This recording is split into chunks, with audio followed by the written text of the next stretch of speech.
All Hit Radio.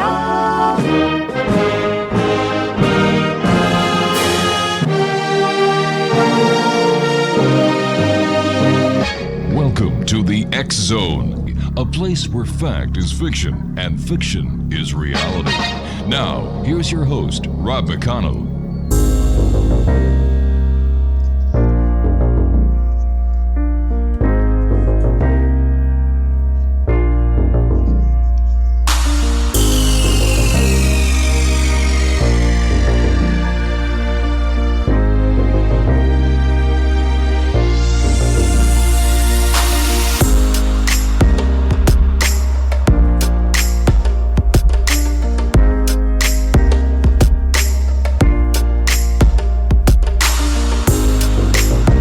And welcome back to the X Zone, everyone. I am Rob McConnell. We're coming to you from our broadcast center and studios in Hamilton, Ontario, Canada. My guest this hour, X Zone Nation, is Denise Stoner, and she was invited and accepted to become a part of the Foundation for Research into Extraterrestrial Encounters, FREE, as a member of the research team. She is proud to be part of MUFON National Experiencer Research Team. She's a member working under Director of Abduction Research, another young lady that we've had on the show before, Kathleen Marden. She's also Florida MUFON Field Investigator, STAR Team member, Florida MUFON State Section Director, and former Chief Investigator. She co-authored and published her first book, The Alien Abduction Files, released in May of 2013 with Kathleen Marden. She holds educational forums, both public and private gatherings for abduction experiencers, and her involvement in the UFO field spans for more than 35 years. Joining us now is Denise Stoner. And Denise, welcome back to the X Zone. Thank you so much. For the listeners who may not have heard you here on the show before or listening in for the first time around the world, tell us about your experiences and what brought you into the field of ufology. Well, I've been abducted. We call them experiencers now because there's so much involved in the whole event since age 2.5. And I recalled that. Why? Because there were so many things that triggered the memory. For instance, my mom was in the hospital giving birth to my sister. I was being cared for the first time alone with my grandfather. People weren't home, to be there with me. We had so many people that were always with me. So I was kind of alone. I saw my first UFO. I was taken that night. My grandfather saw the UFO. So there were lots of triggers for that memory. And that's where it started. It moved on forwarded to the point where so many times and so many experiences occurred that it came to the point where I needed to share it. Is that what made you decide to tell your story in the Alien Abduction Files? Well, through a period of years, and then meeting Kathleen Marden and discussing it with her, and she asked if I would be willing to write the book with her and to share my story. And there were some commonalities with Jenny Henderson, who has her story in the book also, to the point where we wondered if we had been on the same ship, on the same craft. And so we needed to get all the information out there so that people could read and know they weren't alone in their stories either. How many people do you estimate are abducted each and every year? Oh my goodness, I think the count has gone up exponentially because we didn't know before, but I think that we're beginning to see that the figures are in possibly the millions. Is there any criteria that you, Kathleen, or the other many researchers who are doing their due diligence to try and understand the alien abduction scenario, why certain people are picked and others aren't? Well, this runs in families. We're looking at blood types. We're looking at families as far as possible military who in the family has been in the military? What did they do for the military? How were they involved as far as communications? And I don't mean just being on the radio Right. and contacting other military. I mean the type of communications where they deliver messages to important people. Where did they travel to? Other than the blood types, is there something different about these individuals? Intelligence-wise, where did they work? There's so much involved that we're working with that I could go on and we could do a show, Kathleen and I, just on those topics. There are studies being done, research being done, questionnaires out there that we're just getting the answers back from now. Denise, can you give us a typical profile of an abductee? Well, profiles. That's kind of difficult, but I can tell you there are some commonalities. Okay. Commonalities. We first thought that the RH factor negative, RH negative, might come into play. We still think that might be the case. However, I'm blood type O positive, the universal blood type. There are many of us out there. We looked at people that craved salt. We looked at people that had psychic abilities prior to being taken, and that was expanded a great deal following their experience or their events. I could continue on. The percentage has changed since Kathy and I did our study, and those are going to come out in a book by Ray Hernandez that a lot of scientists have looked at, and they're just counting on now. The book will come out after the month of August. I don't have the name of it in front of me, but it's very scientifically done. Thousands of people took tests. And so we're going to have more information on that by September, I believe. Is the abduction scenario alike in all these cases that are being investigated, or are there different abduction types, different examinations, different inquiries made by the visitors? Well, the implants have changed. We used to be able to find those, and Dr. Lear removed them. Yeah. Now we're finding that some of that has changed, probably due to the aliens knowing how to hide them and put them in at the skin level. Oh, really? So they can't be seen or felt in a lot of cases. So have they advanced to a point where they can hide those? And we're now having to find them and discover where they are, what they look like. Can we feel them? No, not anymore in a lot of cases. That's different. So how are they discovered now? Well, I think that in a couple of cases, people have discovered something that changes color, transforms. They'll develop, for instance, a rash behind their ears. Something, it's almost like having a heart transplant and your body rejects that. Yes. Well, it's rejecting that piece of skin or causing a rash. That's interesting. Yeah, it's very interesting. So we're looking at that. A couple of other places in the body where that's occurring. We're just beginning to study that. And then people that were taken, their bodies, they're caused to walk out of the house, to walk somewhere or drive somewhere where they're picked up. Now they're being taken out of their bodies. Like their spirit, their soul? Well, we don't know. Their We're studying essence? the consciousness Wow. now. We're getting some neuroscientists, excuse me, to take a look at this. What's going on? Why do people feel like they have had an out-of-the-body experience and they're running into ETs? They're on crafts that are also run biologically and organically and by something that is alive. And they're in a craft that doesn't seem real, but yet it is.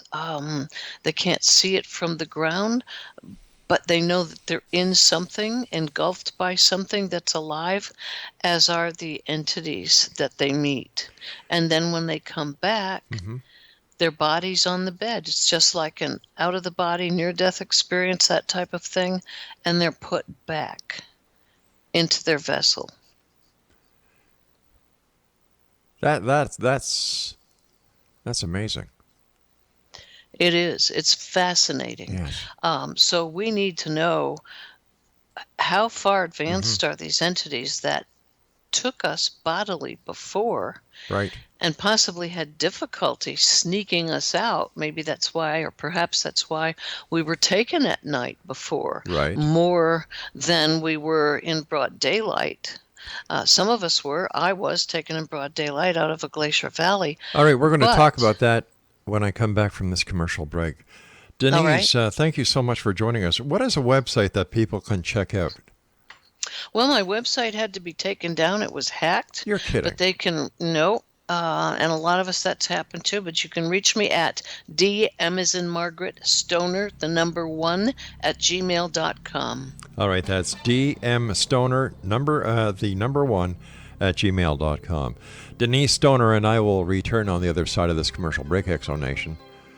This is fact. This is not fiction. And we'll continue from our studios here in Hamilton, Ontario, Canada, in the X Zone with yours truly, Rob McConnell. Don't go away.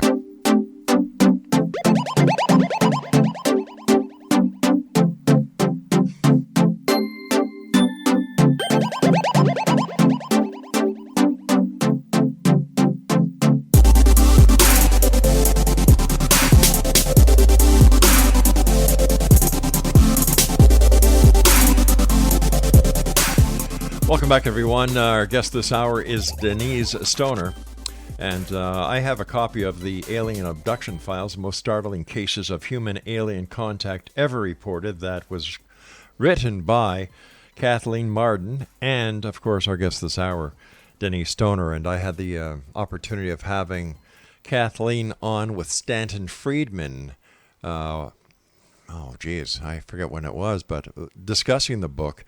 And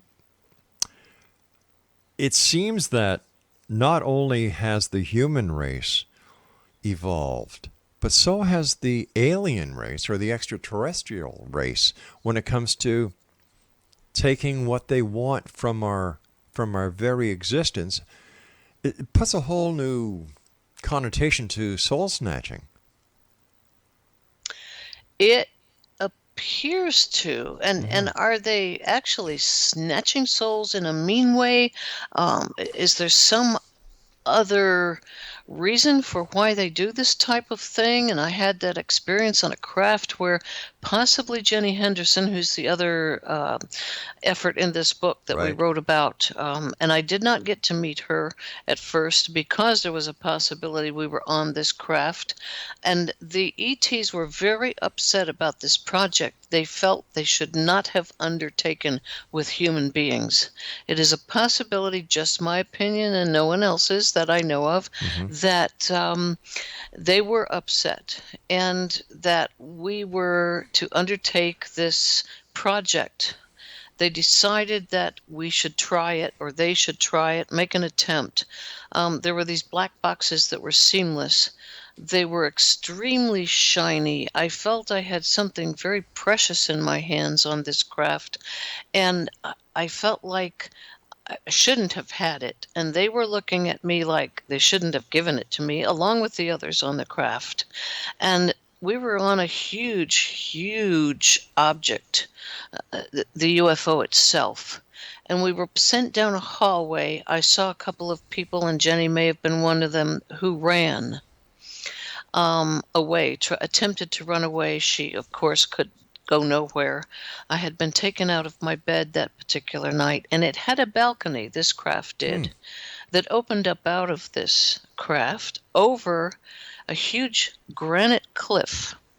And there were pine forests below and little A-shaped cabins. And when we were told we were to drop these boxes, and I watched them drop and kind of made a sound, a sharp, I can't even describe it, but what I saw was a bit of a light, and then they disappeared. And I believe that these particular ETs were a little bit more advanced than we were, and they had the authority to do what they were doing, and that was to deposit human souls back on Earth. Where do you think, or what is your theory as to where these ETs come from? I've changed some of my thoughts and feelings about this. Some may come from other planets, and some may come from other planes, actually, and some may not even appear in a true human form any longer. I've been researching that. And we may not see them as solid material any longer. These particular ones were in solid form. They come from, if we live in planes or alternate realities, they may not look anything like us at all. They don't at any rate anyway. But they may not be solid. They may be just pieces of atoms and something we can't even describe right now. They may be something we see when we ourselves leave this plane, this earth, on our death. I'm looking into all of that. Kathy and I and some other teams are exploring this type of thing, but through scientists, through neuroscientists who have been studying the brain and death for many years. It's very interesting. So am I to understand that there is a connection between death and the extraterrestrial presence? As far as humans are concerned, I don't think we go where they are. I don't know if we're developed enough, most of us, to go where some of them are. And again, some come from other planets. Some live out there, perhaps Orion's belt. A lot of people feel very attached to that if they're searching for crafts coming, and if we're looking for something that flies here, they tend to want to look that way, and they don't know why they even know that. I, for one, if I'm out sky watching, want to look in that direction. Well, isn't there a connection between Orion's belt and the pyramids in Egypt? Some of the scientists think so. Yeah. Some individuals studying that believe that might be the case, yes. Interesting. Based on the research that you've done and based on your very own experience, do you think that these visitors pose a threat to humanity? That is almost an individual decision to make. I don't believe so. Okay. I think they're just doing what they're doing to do their own research, their own studies. If asked, would I want this to stop? No. No, I have no reason. I've been brought back each and every time I've been taken. I think they have a reason for this. Are they trying to better us as humans? Are they trying to better themselves as a combination of things? I think so. Have you formed a relationship with any of these visitors? If you want to put it in those terms, I have with my escort. It's the same one that came for me when I was 2.5 that comes for me now. Could that be described as, or interpreted, I should say, as the invisible friends that children report to their parents as, playing with, being in contact with? Yes, because that's what my mother thought I had. She truly believed that I had an invisible friend, although my mom and dad were possibly taken because they saw a craft outside their bedroom window. When you're taken to the craft, Denise, do you have any sense of warmth, cold? Are there any smells? Are there any sounds that you can share with us? There's sometimes a smell, and people are now describing it some as kind of a strong cinnamony smell. Others don't like the odor at all. I sense kind of an ozone-y smell. Interesting.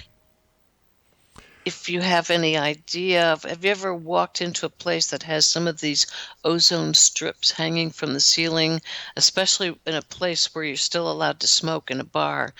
There are places in Colorado that have those, and it smells like extra, extra clean, clear, and you know that it's ozone. That's the only way I can describe it. What has been the longest duration that you believe you've been aboard a craft for? I would say 4 hours. And while you were on the craft, were you fed? No. What did you do? It was mostly them examining me. I went through the reproductive process when I was younger. I know that I carried a fetus more than once. And then when they showed me the core of the ship, I was affected quite strongly by visiting that was biological and organic, because I have had a reaction to that actually Kathleen discovered. We ended up videotaping my reaction, and now I have something they cannot diagnose. Oh, I'm sorry to hear that. Are people of all ages, all nationalities, all colors, all creeds being escorted to the visiting ship, or are there specifics that these visitors are looking for? I think a great majority have escorts. And sometimes, from what I've heard and spoken to people about, is especially with children, whole neighborhoods are taken to a craft. Right. Children, groups of children all at once, and they're escorted by 2 and 3 people at a time. And if this is this just being done at night, or is it now being done during the day as well? Boy, that's a good question. I think that if it's 2 or 3 children and they're called out to go to the woods to go and play, they're taken and sometimes don't get home until they're late for dinner. Right. And they don't always recall what has happened, except they have some fear at times. They don't like to go to bed with the lights off. I was one of those. And if I fell asleep and my mom snuck up and turned the lights off, I immediately woke up and started yelling. I knew when that light went off. Fascinating. Denise Stoner, please stand by. You and I have to take our news break at the bottom of the hour. Fascinating lady, fascinating story. And Exonation, if you'd like to get your very own copy of the Alien Abduction Files, the most startling cases of human-alien contact ever reported, by Kathleen Marden and our very own guest this hour, Denise Stoner, I'm sure it's available. In fact, Craig just checked it. It's still available on Amazon.com. The X Zone, a place where people dare to believe, dare to be heard. Monday through Friday from 10 p.m. Eastern until 2 a.m. Eastern.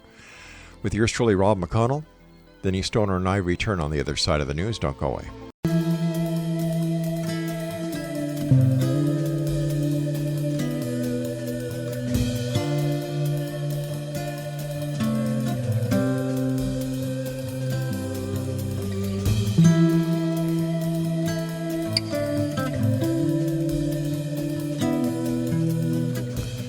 Exonation, our guest this hour is Denise Stoner, and if you'd like to contact Denise, here is her email address, dmstoner1@gmail.com.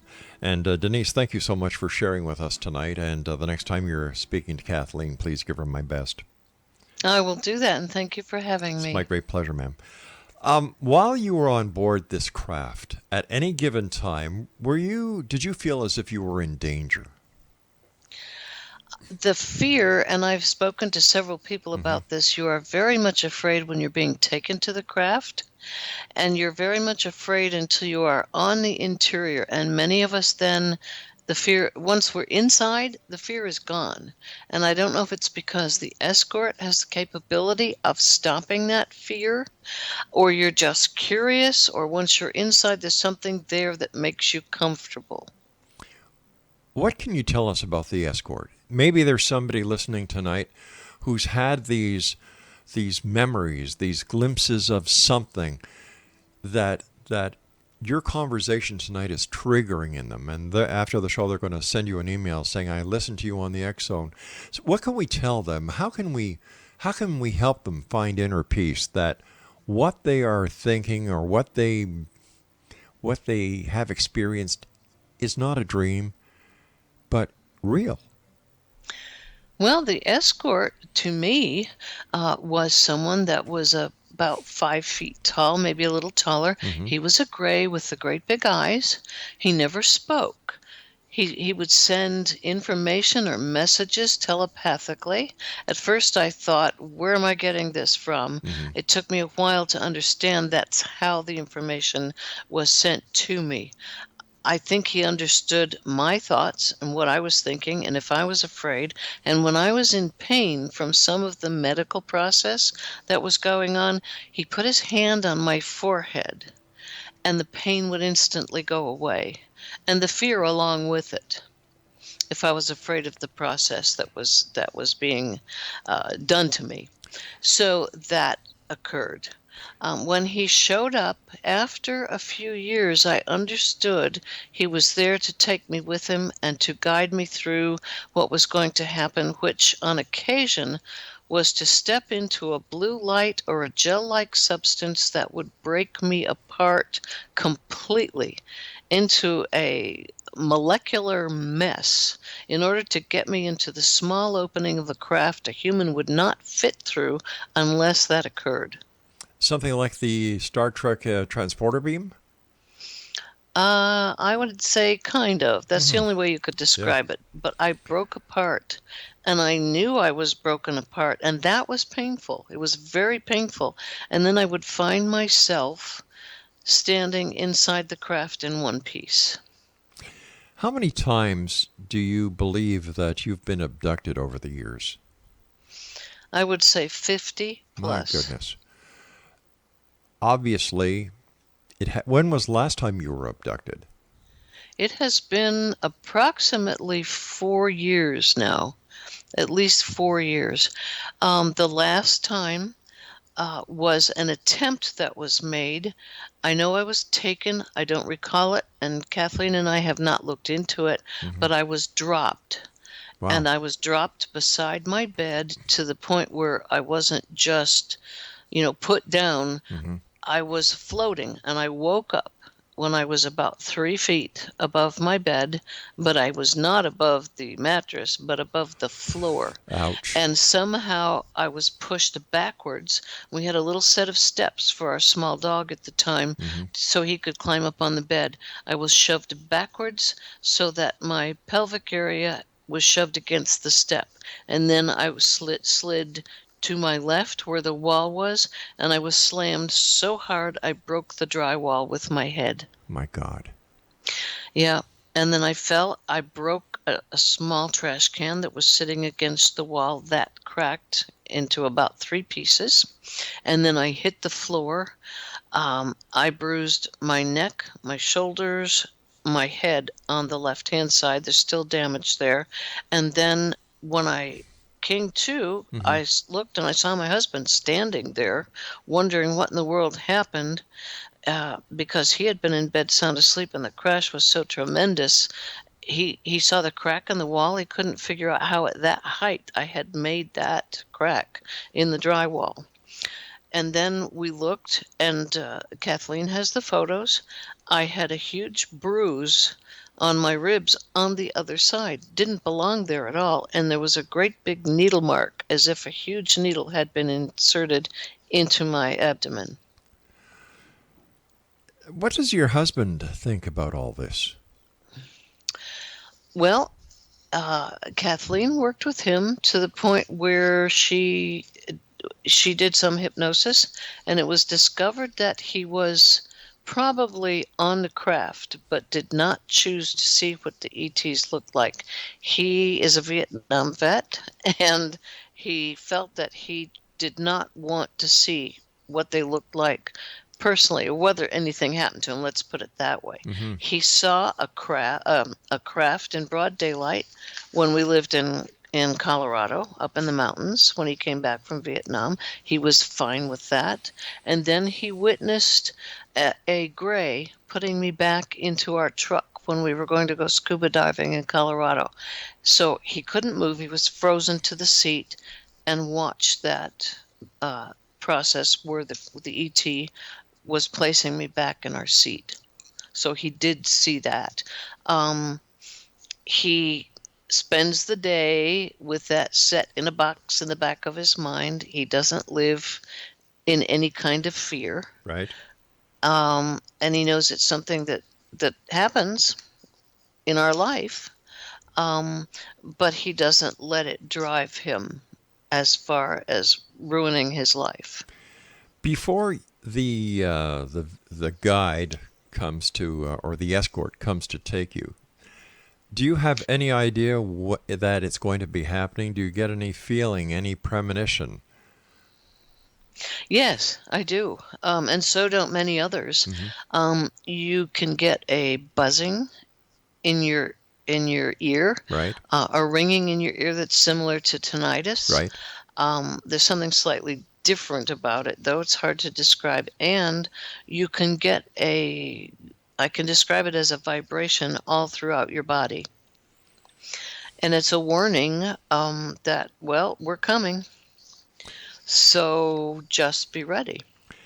I understand that there was also an experience that you had in Florida. Can you share that with us? Well, there were a couple. Oh, really? Okay. One that was very interesting and very different from the others. I was taken and put on some kind of small craft. It wasn't a motorcycle. I mean, that's crazy, but it did float. Found myself in one of our jungly pathways. And we have some very old areas where there was some Air Force hangars, and everything is closed down in the middle of the jungle. Right. But I was on this craft, and it floated down an old trail. And when we got to the end of the trail, there was a wooden kind of a balcony or something, and an old hangar covered with vines. There were 2 marble tubs. I was asked to strip down, get into the tub, and use kind of a soap-like material to wash completely. Roll around. I remember it feeling very slippery but pleasant. I was given a robe, got out, told to approach a desk where an entity sat. And then a military man escorted me into the old hangar.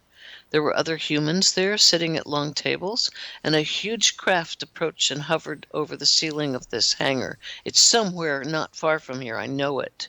I just know there's something here. There's so much jungle that I'd have to look forever, or maybe from the air we could find it.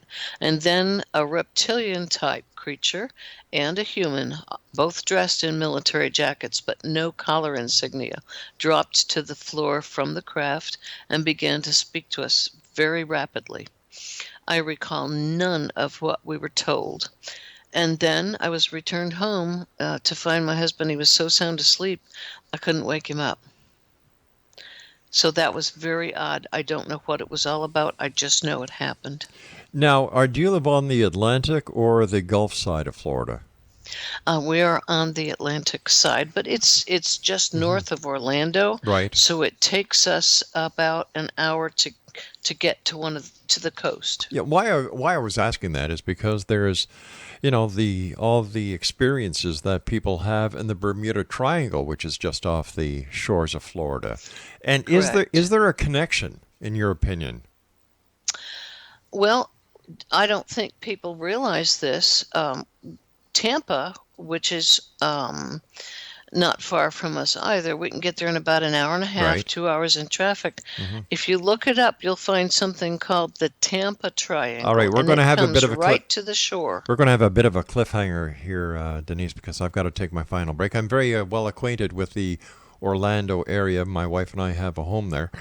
And I've been diving and researching the Bermuda Triangle, the stories, and something is mysterious there. There's no two ways about it. Yes, it is. Yes, I dove there also. Stand by, Denise. You and I will be back on the other side of this break as we wrap up this hour here in the X Zone with my special guest this hour, Denise Stoner. If you'd like to contact Denise because you believe that you may have been abducted, you can contact her. She's a great lady. You have nothing to fear, X Zone Nation. Her email address is dmstoner, the number 1, at gmail.com. That's dmstoner, number 1, at gmail.com. We'll be back. Don't go away.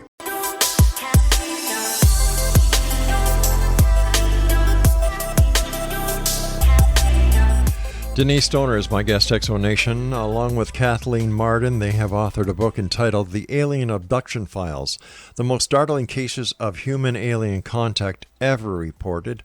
And their foreword to this book was done by our good friend Stanton T. Friedman. Craig checked on Amazon.com and some other online book retailers. It is available. If you're into wanting to know the truth about the extraterrestrial abduction scenario presence, this is the book, because the lady that we have on the show right now is the co-author. We've had Kathleen Marden on the show. We've had Stanton Friedman on the show. I don't know how many times over the past 28 years. But I had the pleasure of meeting Stanton for the very first time in Brantford, Ontario at the Alien Cosmic Expo. He's a great guy. And Denise, I just want to thank you so much for coming on the show. It's been a great pleasure talking to you again. And thank you for all the work that you, Kathleen, and the other researchers out there do to try and put together this cosmic jigsaw puzzle. It is a jigsaw puzzle, and I would hope anyone having experiences or anyone that needs to learn to support someone else would read this book, because it's helpful to anyone that needs the information. Let me ask you this. Is it possible that someone who has had the experiences of being abducted might show signs of PTSD? Absolutely, no question of it. And there are cases of that in at least half of the individuals that have conscious recall of their events. Before we went to the break, you were telling us about the, where was it, Tampa?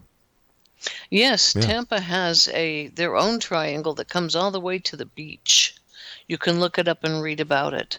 I have been diving there. I've been diving in the Bermuda Triangle. I've been out in it in a boat in the middle of the night. There are some very strange things going on there. Any of the excuses and explanations they try to give, I don't believe them. I don't blame you, because seeing is believing, right? And you are an experiencer yourself. Yes. Listen, that brings up a question, Denise. Why do you think the governments are trying to cover this up and poo-poo it? You know, I think it goes beyond the government, and they're helping whoever is trying to hide some of this. I don't think it's going to last much longer, and I don't think it's the government that's going to disclose or reveal. I think there are too many groups like us that are doing the research that are going to come together, or maybe not. Maybe all the groups separately are going to do this reveal. I really do.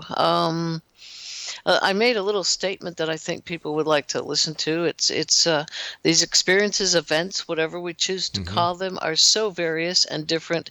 We must be ever so careful not to close these into boxes that lock our efforts out of the possibilities of future discoveries. Imagine that the visitors have moved so far in their advancements in technology. We need to allow for that when we research. We cannot block any reasonable path. I am here to listen, document, and support. In that process, there are new discoveries to be made, and I am hoping I will be a part of that. What are some of the lessons that you've come back with from your visits aboard the craft or crafts? Well, they are a very scientific, high technology, beyond some of the emotions that we still have and sometimes overuse. But I think they have discovered they've lost some of what they need to bring back for themselves emotion-wise. And I think they're trying to rebuild that and balance us out so that we're not overly emotional. I think that's something that I've learned. But I think that we need to bring back empathy. A lot of us have it and come back with it even stronger. We're a people that are still warlike, and we're ready to fight. We're not wanting to be empathetic toward one another as much as we used to. And those of us that have been taken definitely have that, along with stronger psychic abilities. Based on your experience and those that you're able to speak to who have had experiences, are you finding that the ETs or the visitors are still using or that the experiencers are coming back with scoop marks? Not so much. No, You may find a few. We're finding more unusual little triangles and little circles with 3 or 4 dots in the middle. don't have anybody say they have scratch marks, because that's something else altogether. But yeah, we're having little unusual marks that are almost code-like. So we're seeing that.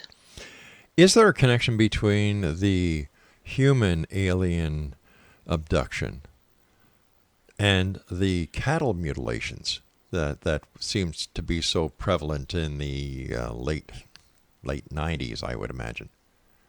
I'm on the fence about that. Yeah. Because we had a family member who was involved in developing something called the Z machine, and they were actually practicing picking things up in a helicopter, the same way he was picking up trees and plants and so forth. It was the same method that they used to pick up cattle. So we wonder if that was strictly a military effort. You were telling us that when you were brought to the hangar in Florida in the jungle that was covered over with all the foliage, that there were humans, and was I correct in understanding that a craft came over, and from that craft came a reptilian in a uniform and a humanoid in a uniform? Yes. The humanoid, was it part of an Earth-based military in the present, or was it an Earth-based military presence in the future? That I would like to know. I'm going to have to explore that, and I know that Kathleen and I can do that. It's something we need to take a look at, because I honestly don't know. As I said, there were no military insignia on the collars. They had been removed.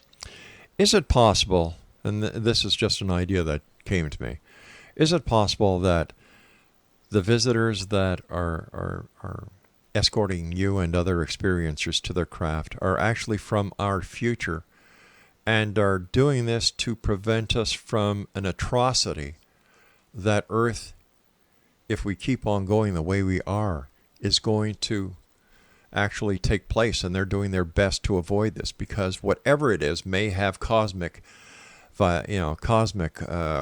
ripple. Yes, I really do. We're not being careful.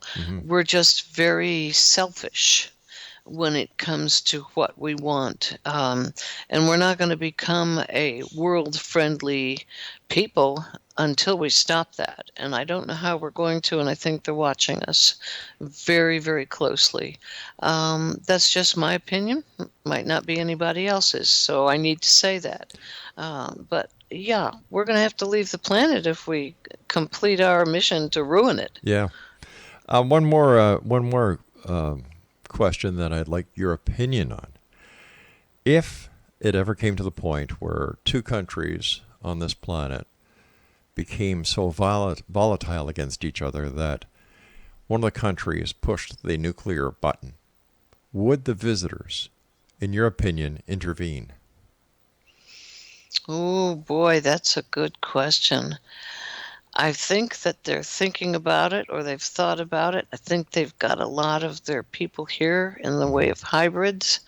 I don't know what would happen to them. Would they just let us disappear and we would start all over again as we have before in the times of the dinosaur? Right. We haven't figured out our cavemen and those various levels of individuals. I think we're trying to get off the Earth already and move to Mars. What are your final...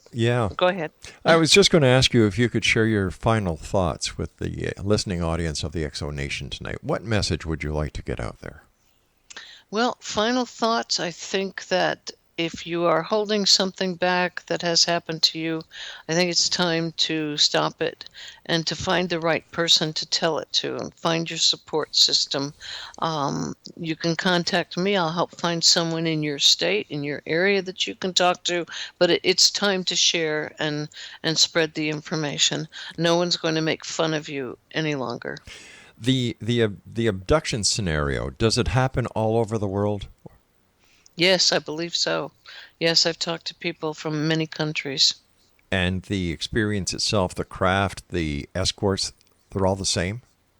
No, I work actually with a neighbor who snuck me over in the middle of the night because they didn't want people to know, and the entities that they drew are slightly different. Wow.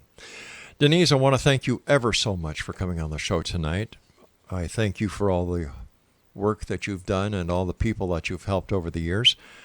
And it's always a pleasure talking to you, and the door is always open. Please don't be a stranger. Oh, thank you so much. I enjoyed it very much. Good night, my dear friend. Oh, good night to you. Exonation, Denise Stoner has been my guest, and if you've had an experience, you think you've had an experience, or maybe you know someone who's had an experience, and it's troubling their lives, have them contact Denise. The email address is dmstoner, the number 1, at gmail.com. And if you have any, if you can't remember it, there's always Exxon at exxonradiotv.com, and I will forward your email personally to Denise. I'll be back on the other side of this commercial break as we continue here in the X Zone from our broadcast center and studios in Hamilton, Ontario, Canada.